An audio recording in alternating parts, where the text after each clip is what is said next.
Section 1.9, Compositions of Matrix Transformations. Suppose that TA is a matrix transformation from Rn to Rk, and Tb is a matrix transformation from Rk to Rm. If x is a vector in Rn, then TA maps this vector into a vector TA of x in Rk, and Tb in turn maps that vector into the vector Tb of TA of x in Rm. This process creates a transformation from Rn to Rm that we call the composition of Tb with TA, and denote by the symbol Tb circle TA. The transformation TA in the formula is performed first. So we go from right to left. So that is Tb circle TA of x is the same as first you do what's inside TA of x, and then you do what's outside Tb of x. Very similar to function composition when we had f composed with g. Remember, that's just f of g of x. You do g first. Okay, so if TA from Rn to Rk and Tb from Rk to Rm are matrix transformations, then Tb circle TA is also a matrix transformation, and Tb circle TA will be T of Ba. So let's prove that. We could just multiply B and A and get the composed transformation. So first we will show that Tb circle TA is a linear transformation, thereby establishing that it is a matrix transformation. Then we will show that the standard matrix for this transformation is B times A to complete the proof. To prove that Tb circle TA is linear, we must show that it has the required additivity and homogeneity properties. For this purpose, let x and y be vectors in Rn, and observe that Tb circle TA of x plus y is Tb circle TA of x plus y. Remember Tb of TA, so we do TA first. But remember, TA is a matrix transformation, so TA is linear. So that means that TA of x plus y is TA of x plus TA of y. That splits. Okay, but then Tb of is also a matrix transformation. So Tb is also linear. So that means that Tb of this sum splits into Tb of TA of x and Tb of TA of y. So that means that, well, this is just Tb circle TA by definition, and this is just Tb circle TA of y. So we just proved additivity. Alright, so now we need to do homogeneity. Notice if we take Tb circle TA of constant times x, then by definition that's Tb of TA of kx. So we can use the homogeneity of TA to pull the constant out, because TA is already a matrix transformation. And then Tb is a matrix transformation, so we use the homogeneity of Tb to pull the constant out again. But then Tb of TA of x is by definition Tb circle TA, so we've managed to get the constant out and show that Tb circle TA is satisfies the homogeneity condition. So now we just need to prove that there's a matrix such that Ba is the matrix for this transformation. So first, there must be an n by n matrix C such that Tb circle TA is Tc. We just have to now show that C is Ba. Notice that Tc of x is Tb circle TA of x. That's Tb of TA of x.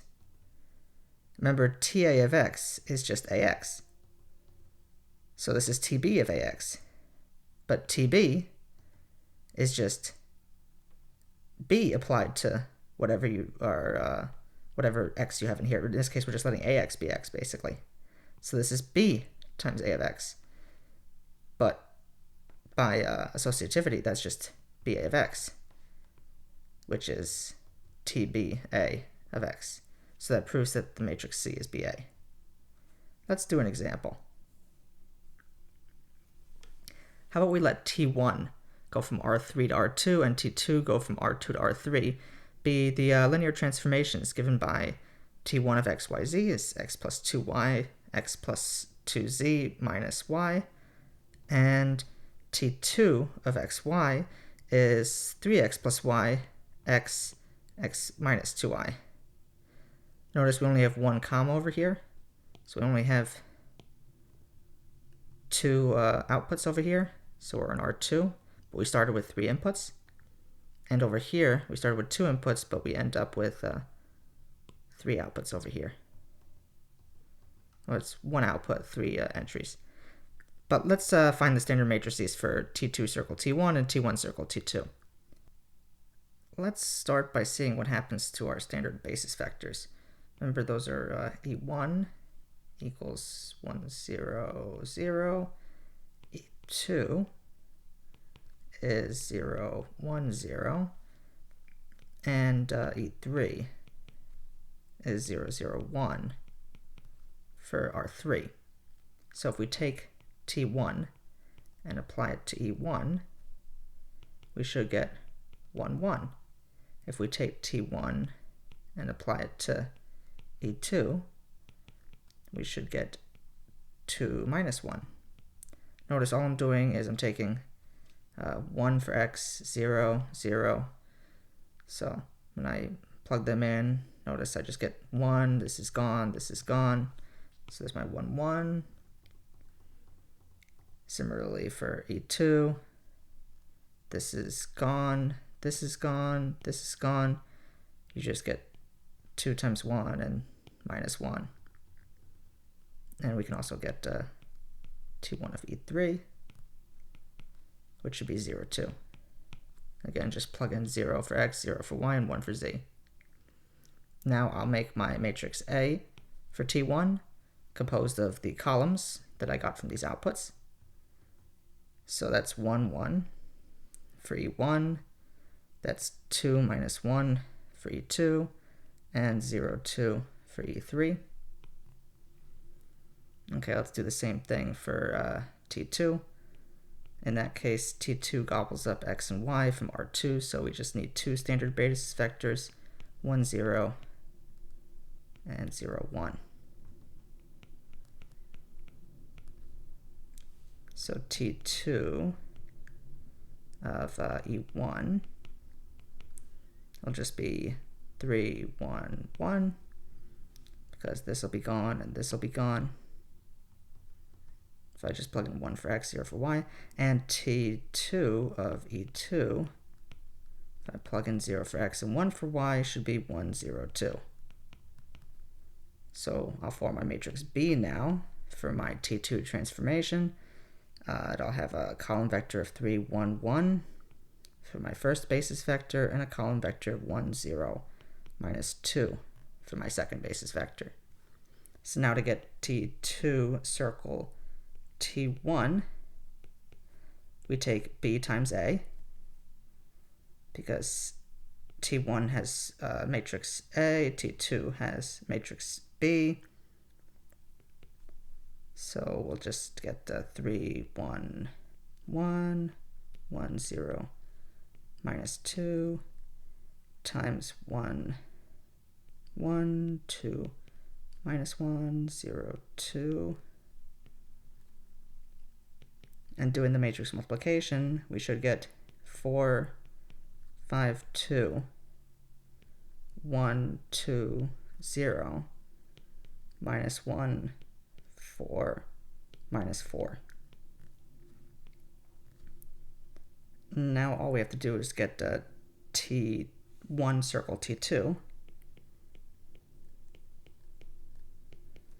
So we'll take matrix A and multiply that by B this time. Notice that because matrix multiplication is not commutative, we shouldn't expect transformation composition to be commutative either. So take 1, 2, 0, 1, minus 1, 2, and I'll multiply that by 3, 1, 1, 0, 1, minus 2, and I will get 5, 1, 4, minus 3. So yeah, notice we got wildly different results. So the order that you compose transformations matters a lot, just like the order that you compose functions matters a lot. How about we let TA go from R2 to R2 this time? Let's that be the reflection about the line y equals x, and let TB be the the orthogonal projection onto the y-axis. What are the standard matrices for TA circle TB and TB circle TA?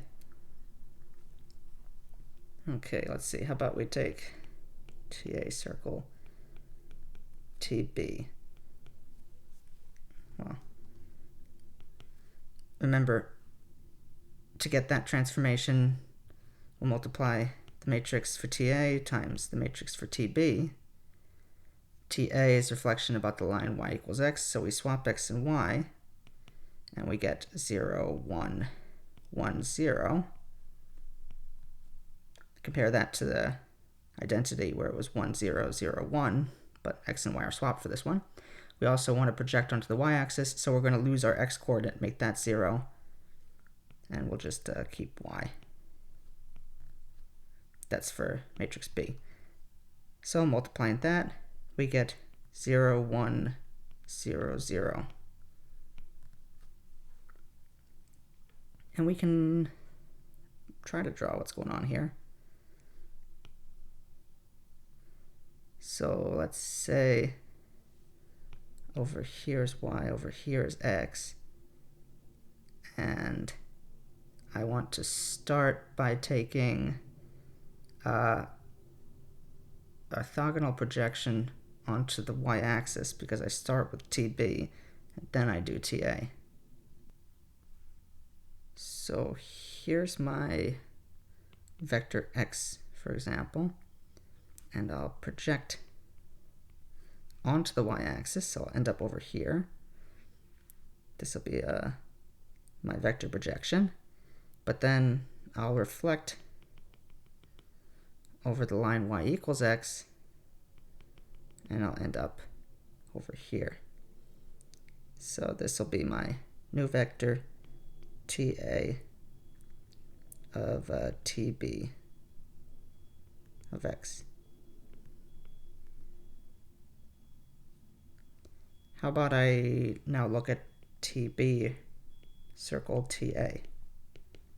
So I'll take B times A, so that's 0, 0, 0, 1 times 0, 1, 1, 0, and I should get 0, 0, 1, 0. Okay, let's try drawing what that looks like. So here's x, here's y. Let's draw vector x again. This time I'm going to reflect first. So I'll end up, let's say, over there, and then I'll project onto the y-axis. So this will be my vector TB of TA of x.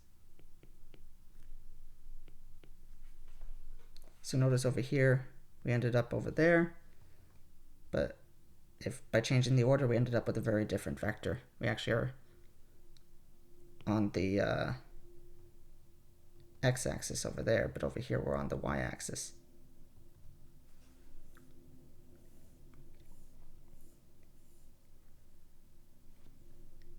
Let's let TA1 go from R2 to R2, and TA2 go from R to R2 be the matrix operators that rotate vectors about the origin through the angles θ1 and θ2 respectively.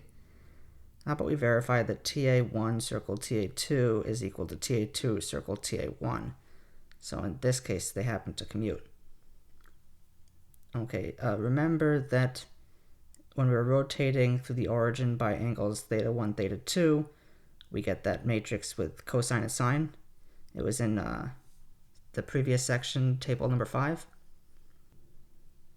So how about I let A1 equal, well, let me do this first so I have enough room. Cosine of theta, but I'll call it θ1 for A1 because I need different thetas for each of these matrices. And be minus sine θ1, cosine θ1. And I'll let matrix A2 be cosine theta 2 minus sine theta 2, sine theta 2, and cosine theta 2. Let's get A1, A2. So if we multiply them, we're multiplying cosine theta 1 minus sine theta 1, sine theta 1, cosine theta 1, times cosine theta 2 minus sine theta 2, sine theta 1, cosine, almost messed that one up, sine theta 2, cosine theta 2. Okay. If we multiply all of that out, we should get cosine theta 1 times cosine theta 2 minus sine theta 1 times sine theta 2 for my first entry, then minus cosine theta 1 sine theta 2 plus sine theta 1 cosine theta 2.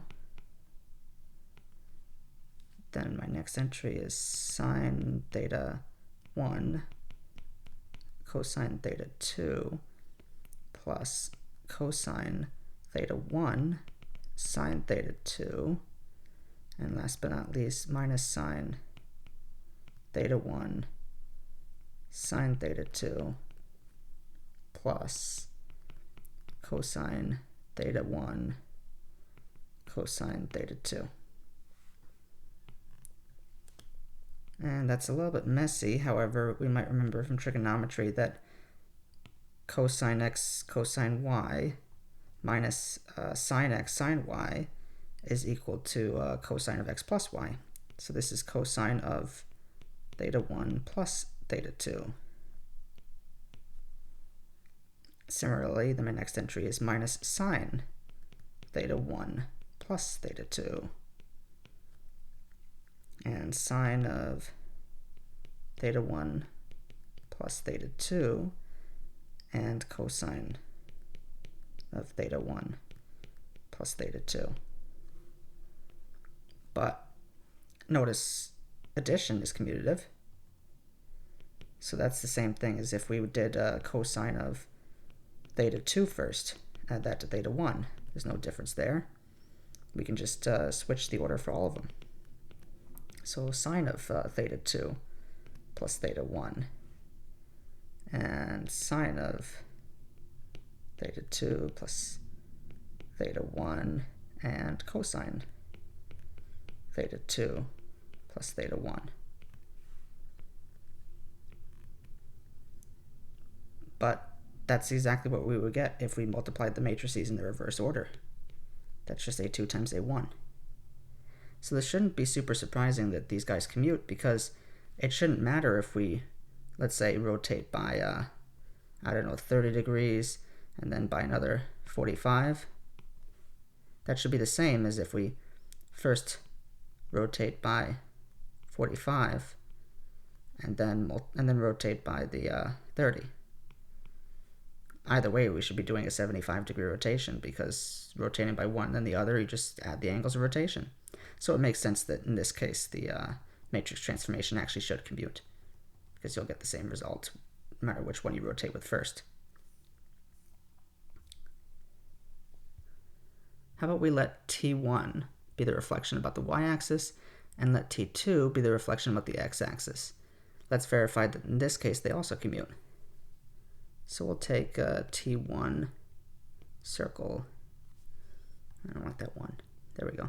T1 circle T2 of xy.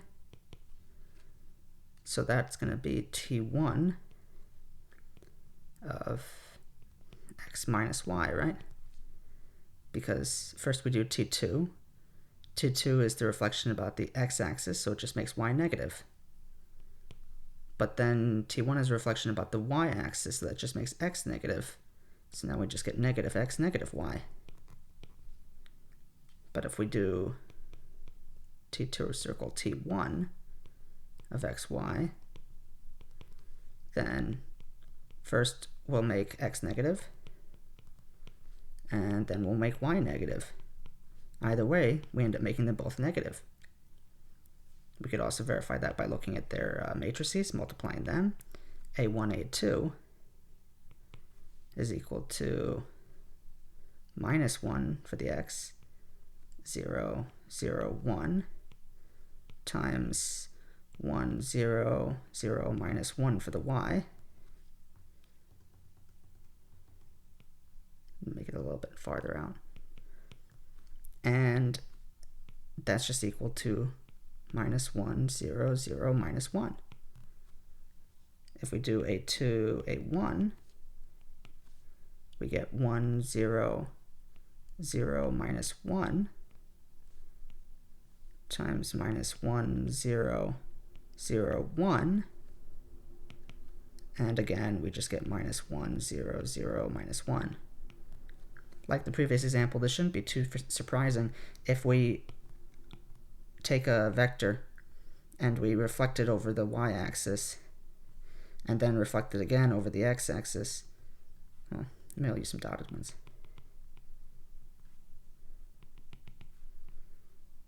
It should make sense that that's the same as if we first reflect over the x-axis and then reflect over the y-axis. You'll end up in the same place either way. So if we reflect over two axes, our transformations commute. Compositions can be defined for any finite succession of matrix transformations whose domains and ranges have the appropriate dimensions. For example, consider the matrix transformations TA from Rn to Rk, Tb from Rk to Rl, and Tc from Rl to Rm. We define the composition Tc circle Tb circle Ta from Rn to Rm. We go from N to M by pretty much the same way as we defined Tb circle Ta. We just do an extra one. As above, it can be shown that this is a matrix transformation whose standard matrix is CBA, and that Tc circle Tb circle Ta is TCBA. As an example, how about we find the image of a vector x under the matrix transformation that first rotates x about the origin through an angle pi over 6 and reflects the resulting vector about the line y equals x, and then projects the vector orthogonally onto the y-axis. So let's write out what A, B, and C are for this transformation. So A will be cosine of my angle, pi over 6, minus sine of pi over 6, sine pi over 6, and cosine pi over 6. B is just reflecting y equals x, so we just swap x and y, 0, 1, 1, 0. And then C projects onto the y-axis, so we lose x. Okay, let's compute CBA. So we'll do 0, 0, 0, 1 for C, because first thing we're doing is rotating, so that matrix needs to come last. So the last thing we're doing is projecting, so that comes first. And multiply by cosine pi over 6 minus sine pi over 6, sine pi over 6, and cosine pi over 6. Okay, so multiplying these two guys first, I'm going to get 0, 0, 0, 1 still, times sine pi over 6, because we're going to flip, cosine pi over 6, cosine pi over 6, minus sine pi over 6. And then we'll just multiply these two matrices, and we will get 0, because the first row will kill off this first row. We'll get cosine pi over 6, 0, minus sine pi over 6. Okay, so that means that our image of the vector xy is this matrix, 0, cosine pi over 6, 0, minus sine pi over 6, times xy, and cosine pi over 6 is about 3 over 2. Minus sine of pi over 6 is minus a half. So we'll multiply that by xy, and we will get 0 up top, and square root of 3 over 2x minus half y. Okay, so that's the image of xy under these 3 transformations, so you could call it one big transformation if you'd like. If TA from Rn to Rn is a matrix operator whose standard matrix A is invertible, then we say that TA is invertible.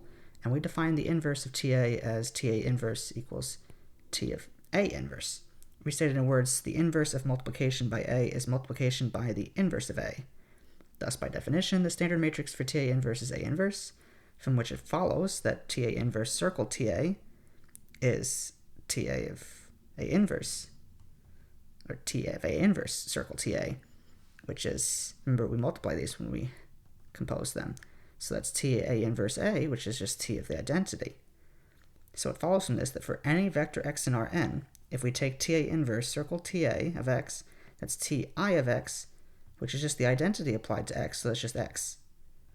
Similarly, TA circle TA inverse of x is x.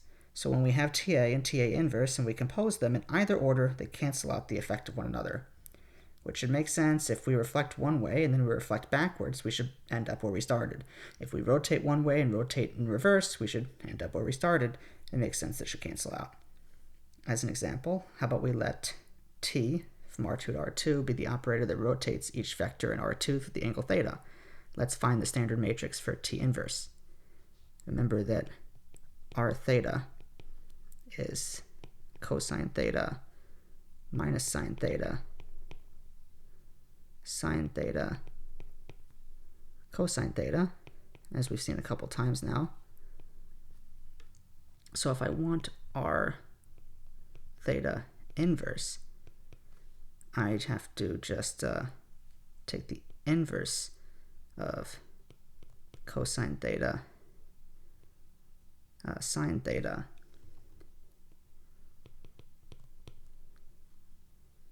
well, I'm going to take the inverse of with a minus sign, but when I take the inverse of this matrix over here, the minus is going to disappear and it's going to go over here. You can double check that. Basically what happens is cosine times cosine is cosine squared, minus sine times sine is minus is plus, so plus sine squared. So the determinant is cosine squared plus sine squared. So the determinant is just 1. So when we take the inverse, we just divide by 1. We can forget about it. All we have to do is swap our diagonals. Remember, that's just swapping cosine, so they stay the same.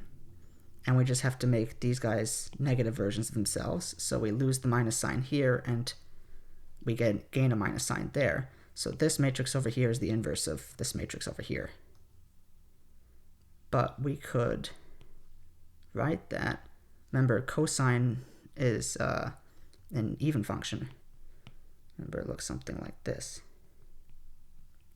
So it doesn't matter if I'm looking at a positive theta value or negative theta value. I'm going to get the same cosine value. So I could just write cosine of minus theta. That's equal to cosine theta.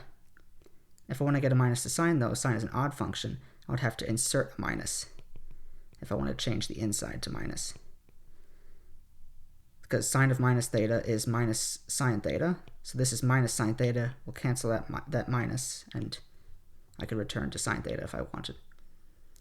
Over here, I'll just lose the minus and put it inside. And over here, similarly, I'm going to do cosine minus theta because those are equal. So notice that's just r of minus theta, which should make sense. If I want to cancel out a rotation, then I just rotate the same amount backwards. Now let's consider the operator defined by the equations w1 equals 2x1 plus x2 and w2 equals 3x1 plus 4x2. Let's find t inverse of w1, w2. So what I want to do is write out w1, w2 equals 2, 1, 3, 4 times x1, x2, so that I can get this system matrix notation. Okay, so now I know what my transformation matrix is. That's just 2, 1. Well, I'll call that A actually. That's 2, 1, 3, 4. So that means that I can invert that and get, well, let's see, 4 times 2 is 8, minus 3 is 5, so I'll just divide everything by 5. Swap these two, so I'll get 4/5 and 2/5. Swap these, divide by 5, and I'll make these negative and divide by 5. And that's my A inverse. So now let's apply that to W1, W2.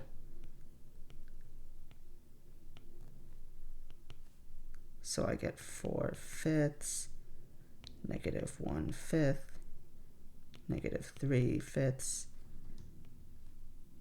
and 2/5 times W1, W2.